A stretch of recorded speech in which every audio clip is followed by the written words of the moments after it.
other day, Ben, myself, and Teagan watched Cars 3.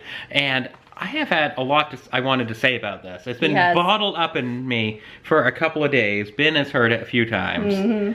But we're going to cover this movie. It's very timely because it was just added onto Netflix recently. Right. So if you haven't seen the movie yet, go watch the movie and then come back and watch us spoil the movie. Yeah, there's going to be a lot of spoilers in here. This is not going to be a spoiler-free review. No, so not if you at all. haven't seen it and you don't want to be spoiled, come back tomorrow and we'll have a new video. I think I think it's safe we can talk about spoilers because the movie's like a year old at this point, or less than a year old. It came out over the summer, last summer, and now it's just on Netflix. We bought this on Black Friday, and we finally got around to watching it just because Teagan, out of all the Pixar movies, he's never gravitated towards the Cars ones. No, not really. He likes playing with the Cars toys. He knows Lightning and Mater from his toys. He has like little die-cast cars. But like I almost had to like make an executive decision. We're watching this movie tonight. He did too. Because he loves all the other Pixars. He likes Toy Story. He likes Toy Story and especially WALL-E. And even Ratatouille, The Incredibles. We've seen them all a gazillion times, but Cars... He doesn't seem to care one way or the other about them. None of them. 1, 2, or 3. None of them. So, I don't know.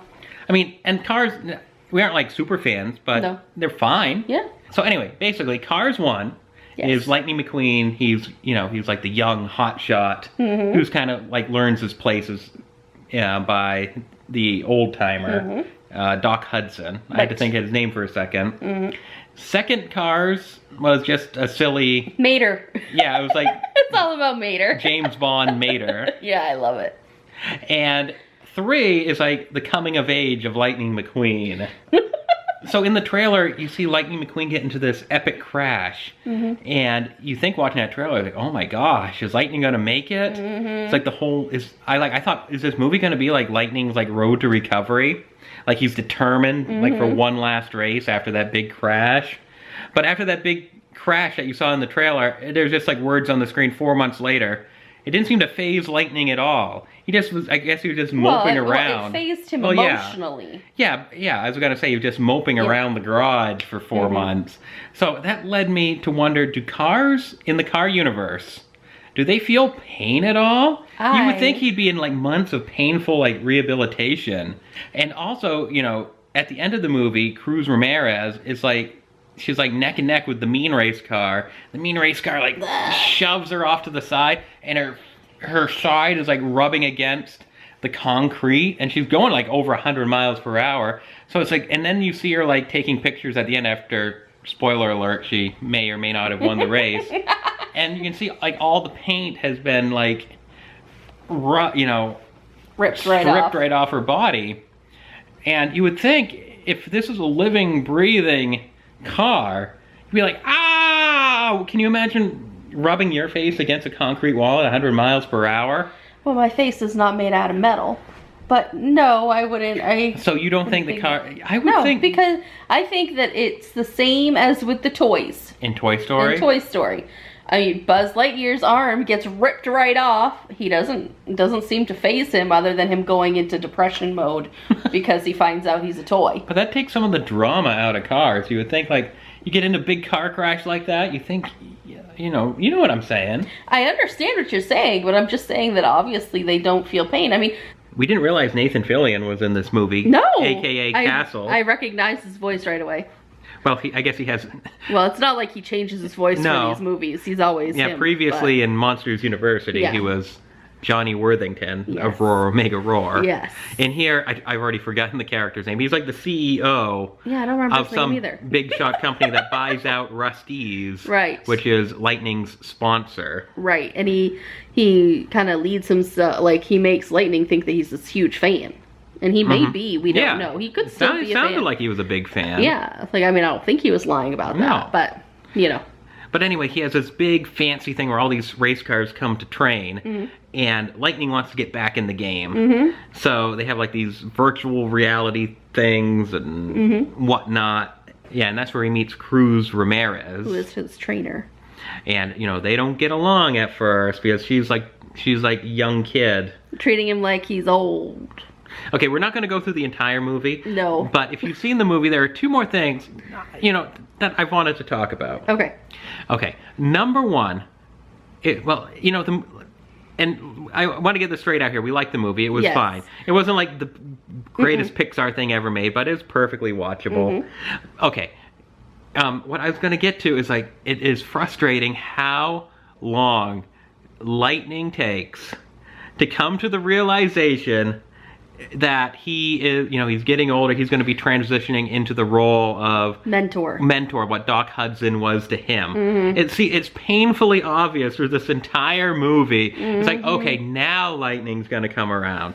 Now he is. I guess it's very realistic, because there's often times when you know people and you're like, oh, come on. And I have to say, even the ending, Ben and I, we both saw an ending coming that we thought would have been a lot better than what we got. So we thought, okay, now Lightning's finally going to come around, and there was going to be this big twist. Earlier in the movie, Nathan Fillion car takes Lightning McQueen through this chamber of some sort, where Lightning gets a new paint job, he gets new decals. Yeah, it's kind of like a uniform, it's like this big sheet, and it goes over him, and then it goes drives in. Yeah, and and it electrifies it to him. So we didn't even mention this till after the fact, the next day. And I mentioned Ben, I thought for sure what the twist was going to be is that unbeknownst, am I saying that right? Unbeknownst to Nathan Fillion car, Lightning McQueen would enter Cruz Ramirez in the race, but Cruz would be painted up like Lightning McQueen. He would have taken her through that device earlier, and then Nathan Fillion car would be up in the seats, and then he'd go Lightning, yeah, you did awesome, and then at the end, oh, that wasn't Lightning. What? You're our new racer, Cruz Ramirez. Right. I mean, basically, that's how it ended. That's how it all kind of works out in the end. But that's not. No. But instead, we get something that confused me even more. Lightning enters the race. He does a couple laps, and then he calls for Cruz, and Lightning taps out of the race. He goes off to the side, and Cruz comes in, and they even say, well, the rule book says, all they have to do is paint Lightning's number on the side of Cruz Ramirez, and Cruz can race for Lightning McQueen. Now, I don't follow car racing. Is that a real rule in real car racing? Not cartoon Pixar world car racing. I mean, in real car racing, could somebody, say Ben's driving, some old race car, and, I'm losing. Okay, John, you come in, and we'll just spray paint number 21 or whatever on the side of John's car, and John will finish the race for Ben. Is that a thing that really happens? Did they make this up for the Cars movie? Because it felt like to me, it was like that scene in every Air Bud movie where the ref goes, there ain't no rule about the dog playing basketball. That's what it felt like to me. So I didn't know if it was a real thing or just something made up for the movie. You know what I'm saying, Ben? I know what you're saying. I've been listening to you say it for a week. Yeah, well, you haven't been chiming in. You haven't been chiming in. Because I've just been letting you go because it's I have to get this out of my system. These cartoon cars have been on my mind for a week.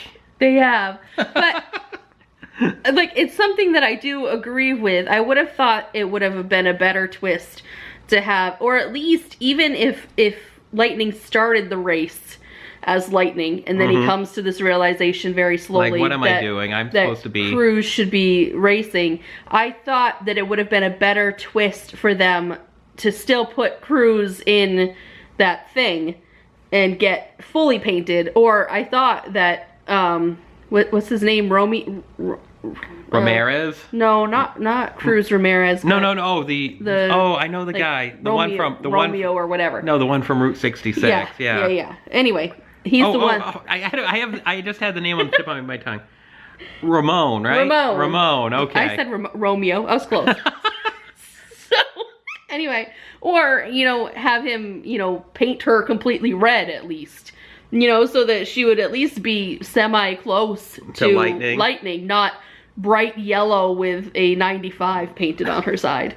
So it is something that we do agree on, that I don't think that's a real rule, because wouldn't race car drivers have like doing 10 cars lined up, and they would just be like, okay, that car is dead, get me into another one. You know, like, I don't know. Tell me if I'm wrong. Any NASCAR fans out there? Like, is this really a rule? Or is this just exists in the Cars universe? Because if it is really a rule, how come NASCAR drivers don't have 10 cars waiting for them?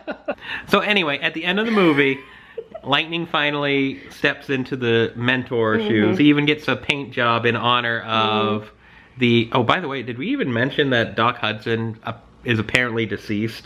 No, we did not. If the cars don't feel pain, how do they die? Just when their engine dies? Yeah, there's no more fixing them. Interesting. Oddly enough, Doc Hudson's mentor is still alive in this movie. Yes. So he must have had a really good engine. You must have. They don't make them the way they used to. Anyway, what were we talking about again? I don't know. So anyway, okay, he got... And then it's a happy ending. Right. You know, everybody's all happy. Everybody's happy. Nathan Fillion car got bought out by Tex Richmond car. Yep. I don't know if that was his name. Tex. Tex the car. Another rich guy bought out the other rich guy. There's a lot of rich guys in this. It's a NASCAR. In the Cars universe. It's fake NASCAR. And it's a happy ending for everybody. Oh, one more point I wanted to bring up. I thought for sure after Cars 2 that, you know, the internet hates Cars 2. Ben really likes it. I like it. I think your enjoyment of Cars 2 basically boils down to how much you enjoy Mater. True. And I think Mater is funny. So I like Cars 2 as well. But I thought, you know, generally the internet hates Cars 2. So I thought they were going to pull a Jar Jar Binks on Mater in this one. And he'd be like, "Dadgum, hi, bye." At the beginning of the movie, and then we never see Mater again. But they sprinkle Mater throughout the movie. He is sporadic. Yeah, he's not there the entire time like in Cars 2. Yeah. But I think they have just enough Mater. I think the Pixar guys, like after Cars 2, was like, okay, everybody hated Cars 2. We're gonna make you guys cry over these cars in this Cars 3. We're sitting here watching the movie, and I go, how is it possible that you can start crying over cars? So yeah, there was the Pixar gonna make you cry moment. So even though we have spent about 10 minutes talking about Cars, things that kind of, not really irritated, but kind of like, you know, had us questioning stuff. Yeah. We did like the movie. You know, it isn't something that we're like, oh, we're not gonna watch that again. Like, we did like it. And, you know, the Cars movie, you know, I don't hate them. They're fine. They're not even my least favorite Pixar. That honestly goes to Good Dinosaur. And even that movie isn't horrible. Just by Pixar standards, it's not that. The Good Dinosaur is like one of those animated CGI kids movies that you watch once. It's perfectly fine. It's entertaining. But then once it's done, you don't remember anything about it. You don't remember a single character's name. You remember the basic gist of it, but then you're like, oh, what was his name again? Yeah, it's like, you know, Open Season or Storks or, you know, nothing Ice Age 1, 2, 3, 4, 5, 6, 7. 20. You know. I mean, they're not bad. They're just forgettable. You know, they're perfectly fine to watch, you know. But they're not like anything earth-shattering. Okay, so there's our thoughts on Cars 3. Congratulations if you made it through this whole video. If you made it through this whole video, I want you to say, Mater rocks, dad gum. Then we know you made it through the entire rambling, I don't even know if I'd call this a review. I'm sure I cut out chunks. Don't cut out too much. Don't cut out too much, because I will be upset if you cut out too much of my car rant. Okay. I know you don't want to hear it again, because you've heard it at least twice on various car trips. Before this video. So we'll see you tomorrow, everybody. Bye. That's all for today. Oh, man.